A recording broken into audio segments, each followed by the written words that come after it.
Demand की उस्ताद जी इनकी कम से कम 35 लाख रुपया होएगा। ਇਹਨੂੰ ਪੌੜੀ ਲੱਗ ਜੇ ਰੰਗ ਹੋ ਜੇ ਠੀਕ ਹੈ। ਆਈ ਗੱਡੀ ਵਾਲਾ ਰਕਮ ਨਾ 50 ਲੱਖ ਦੀ ਗੱਡੀ ਬਣਦੀ ਹੈ। ਅੱਛਾ ਤੁਸੀਂ ਤਾਂ ਵੇਚ ਰਹੇ ਹੋ ਮਤਲਬ ਕਿ ਤੁਹਾਡੀ ਗੱਡੀ ਨਹੀਂ ਚੱਲਦੀ ਹੈ। नहीं चल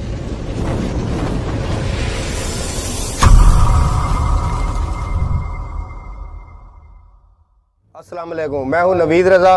आज आपके लिए लाए हैं बहुत ही प्यारी और खूबसूरत वीडियो। आज आपके लिए लेके आए हैं बेडफोर्ड 3XL 10 व्हीलर गाड़ी। बेडफोर्ड गाड़ी है और जापानी का भी काम करती है और माशाल्लाह गाड़ी बहुत खूबसूरत है। गाड़ी में सिर्फ थोड़ी सी कमी है, ज़्यादा कुछ भी नहीं है। ये सिर्फ 1 लाख का खर्चा है। सिर्फ गाड़ी का बम्पर नहीं है और आप देख रहे हैं वीडियो में, और गाड़ी की मतलब पेंट होने वाला है। गाड़ी बहुत अच्छी है, लेकिन बस सिर्फ ये बुढ़ापे की वजह उस्ताद है, बूढ़े हो गए, इनसे गाड़ी ये नहीं चलती। गाड़ी हैवी है, गाड़ी बड़ी है। अगर आप इसमें इंजन 7D का रखते थे या निशान का, अपनी मर्जी से कोई भी इंजन रखते हैं ना, तो गाड़ी ये आप समझ लें कि आपने ये गाड़ी 1 करोड़ रुपए की ले ली है। सिर्फ गाड़ी खुद हो गए इनको अपने पास गाड़ी को रखे हुए। तो 12 साल जो मालिक खुद चला रहा है, वो गाड़ी ऐसी कोई कमी पेशी उसमें कोई भी नहीं होगी। डॉक्यूमेंट्स आपको पूरे देंगे और ये 10 व्हीलर गाड़ी है ये, और इसमें कन्वर्ट किया हुआ है। डॉक्यूमेंट्स की कोई परेशानी, आल पाकिस्तान गाड़ी चलती है। कराची भी गया है इस पे उस्ताद, और आपको ये बताया इसने कि ये 42-45 टन ये मर्दान से लाहौर का मार्बल लेके आते हैं। अब पहाड़ी इलाके में जो गाड़ी 40-42 टन जो लेके आ रही बेडफोर्ड के इंजन पे, वो कमज़ोर तो नहीं है ना। और कराची तक ये गाड़ी गई है। बस बात आ जाती बुढ़ापे की, ये इसलिए गाड़ी बेच रहे हैं। माशाल्लाह जो आप गाड़ी लेंगे, गाड़ी इस पर 1 लाख का खर्चा कर लें आप, पंपर का और पेंट का, और बाकी अगर इंजन आप रखना चाहें तो वो तो आपकी अपनी मर्जी है ना। लेकिन अभी भी गाड़ी चल रही, कोई परेशानी नहीं है इस पर। वो सिर्फ स्पीड और रफ्तार बढ़ाने के लिए आप अगर रखते हैं इंजन इस गाड़ी में, तो गाड़ी आप समझ लें कि आपने जापानी ले ली। अस्सलाम वालेकुम उस्ताद जी। वालेकुम सलाम जी। की नाम उस्ताद जी अपना? मोहम्मद रियाज। इनकी थोड़ी जी मैनू सानू डिटेल दसो इनकी गाड़ी दी। डिटेल की पूछनी जी भाई दसो। ਇਹਦਾ इंजन ਕਿਹੜਾ ਹੈਗਾ ਜੀ? इंजन बेडफोर्ड ਦਾ ਤੇ ਬੈਡਫੋਰਡ ਦਾ ਇੰਜਨ ਹੈ। ਹਾਂਜੀ। ਗੇਅਰ ਕਿਹੜਾ ਹੈਗਾ? FL ਦਾ। FL ਦਾ ਇਨੋ ਦਾ ਗੇਅਰ ਹੈ। ਹਾਂਜੀ ਇਨੋ ਦਾ ਗੇਅਰ ਤੇ ਟੂਬ ਕਿਹੜੀ ਹੈਗੀ ਇਹਨੂੰ? ਟੂਬ ਨਿਸ਼ਾਨ ਦੀ ਹੈ। ਨਿਸ਼ਾਨ ਦੀ। ਤੇ ਪਿੱਛੇ ਰੇੜੂ ਡੰਡਾ ਰੇੜੂ SG ਦਾ। SG ਦਾ ਹੈਗਾ, ਇਨੋ ਦਾ ਹੀ ਹੋਵੇ। ਹਾਂਜੀ। ਤੇ ਉਸਤਾਦ ਜੀ ਇਹਦੇ ਟਾਇਰ ਕਿਹੜੀ ਕੰਪਨੀ ਦੇ ਨੇ? ਟਾਇਰ ਹੈਗੇ ਨੇ 205 205 ਆਸਟਨ ਦੇ। ਹਾਂਜੀ ਆਸਟਨ ਦੇ ਟਾਇਰ ਤੇ ਮਾਸ਼ਾਅੱਲਾ ਮਹਿੰਗੇ ਹੈਗੇ ਨੇ। ਐਸੇ ਤੇ ਬਾਕੀ ਉਸਤਾਦ ਜੀ ਥੋੜੀ ਡਿਟੇਲ ਦੱਸੋ ਇਹਦੀ, ਜਿਹੜਾ ਆਪਣੇ ਰਿਮ ਤੇ ਡਰਮ ਜਿਹੜੇ ਨੇ ਡਰਾਮਾ ਦੇਸੀ ਨੇ ਬਲੈਤੀ ਨੇ?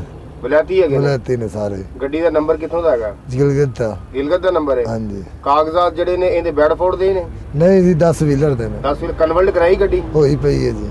ਅੱਛਾ ਟੋਕਨ ਕਹਿੰਦਾ 10 ਵੀਲਰ ਦਾ ਦੇ ਰਹੇ ਹੋ? 10 ਵੀਲਰ ਦਾ ਦੇ ਰਹੇ ਹਾਂ। ਟੋਕਨ ਕਿੰਨਾ ਹੈਗਾ ਉਸਤਾਦ ਜੀ ਇਹਦਾ? ਇਹਦਾ ਹੈਗਾ 11,500। 11,500। ਹਾਂਜੀ। ਅੱਛਾ ਗੱਡੀ ਤੁਸੀਂ ਦੇ ਰਹੇ ਹੋ ਤਾਂ ਉਸਤਾਦ ਜੀ ਇਹਦੀ ਜਿਹੜੇ ਕਾਗਜ਼ਾਤ ਹੈਗੇ ਨੇ ਤੁਸੀਂ ਕੰਪਲੀਟ ਦਿਓਗੇ? ਕਲੀਅਰ ਦਾਂਗੇ ਜੀ। ਬਿਲਕੁਲ ਕੰਪਲੀਟ ਦਿਓਗੇ? ਹਾਂਜੀ, ਬਿਲਕੁਲ। ਬਾਕੀ ਗੱਡੀ ਦਾ ਲੈਣਾ ਦੇਣਾ ਤੁਹਾਡਾ ਹੀ ਹੈ? ਉਹ ਸਾਡਾ ਹੈਗਾ ਬਕਾਇਆ, ਜੋ ਵੀ ਇਹਨਾਂ ਦੇ ਸਾਹਮਣੇ ਹੀ। ਅੱਛਾ ਤੇ ਇਹਦੀ ਉਸਤਾਦ ਜੀ ਡਿਮਾਂਡ ਤੁਸੀਂ ਕੀ ਕਰਦੇ? ਕਮ ਸੇ ਕਮ 35 ਲੱਖ ਰੁਪਇਆ ਹੋਏਗਾ। 35 ਲੱਖ ਰੁਪਇਆ। ਕਿਸ ਤਰ੍ਹਾਂ ਉਸਤਾਦ ਜੀ ਗੱਡੀ ਦੇ ਰਹੇ ਹੋ? ਮਤਲਬ ਤੁਸੀਂ ਕੈਸ਼ ਤੇ ਦੇਣੀ ਹੈ, ਟਾਈਮ ਤੇ ਦਿਓਗੇ? ਅਸੀਂ ਭਾਈ ਨਗਦੋ ਨਗਦੀ ਦੇਣੀ ਹੈ। ਨਗਦ ਦੇਣੀ ਹੈਗੀ? ਹਾਂਜੀ। ਕੋਈ ਕਮੀ ਪੇਸ਼ੀ ਹੋਈ ਹੈ ਕਿ ਇਹਦੇ ਵਿੱਚ ਅਗਰ ਤਾਂ ਪਾਰਟੀ ਤੁਹਾਨੂੰ ਆ ਜਾਂਦੀ ਹੈ ਤੇ? ਉਹ ਤੇ ਫਿਰ ਬਹਿ ਕੇ ਆਮਨੇ ਸਾਹਮਣੇ ਹੋਣਗੇ ਤੇ ਕਰ ਲਾਂਗੇ। ਅੱਛਾ ਹਾਂਜੀ।